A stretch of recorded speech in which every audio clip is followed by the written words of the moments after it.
Where does Lukashenko stand 1 year after that election? Is there any sign his days might be numbered? Well, that was an extraordinary news conference, you're right, when he ranged across a whole gamut of different issues. But the reality, and I think this is what he was trying to show by that news conference, is yet 1 year after those events, when hundreds of thousands of people took to the streets, not just of Minsk, the capital, but of provincial capitals as well, he's still there. You know, Svetlana Tsikhanovskaya, the leader of the opposition now, said that at the time, the wave of protests seemed so strong that nobody imagined that Lukashenko could possibly survive. And yet here we are a year later and he's still president of the country. She also said that we weren't ready for this level of cruelty. By that, she explains how she thinks Lukashenko managed to survive. 35,000 arrests, hundreds of people tortured, several people died in prison cells, thousands of people fled the country. And he survived because of that repression. Because, too, he had the backing, the loyalty of the police, and because he had the backing of Russia, which supported him at key moments. Without that backbone behind him, he probably would have crumbled. But with the police and with Russia, he managed to get through it. It means he's a president who knows he's survived on violence. And that means that despite his survival, he also feels very insecure. Rob, there have also been sanctions from the U.S., from the European Union. Are they having any effect at all?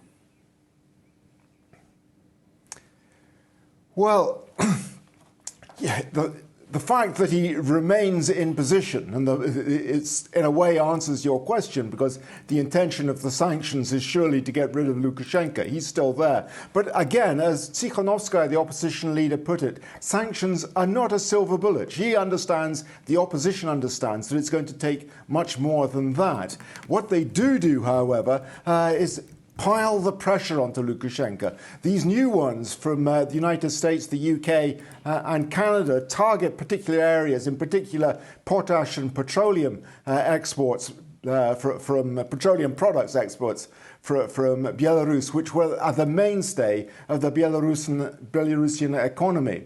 That will hurt. Alone, they're not going to get rid of him. But there's no doubt that it will weaken his position. It will weaken the support, perhaps, of his entourage, who have also been targeted individually.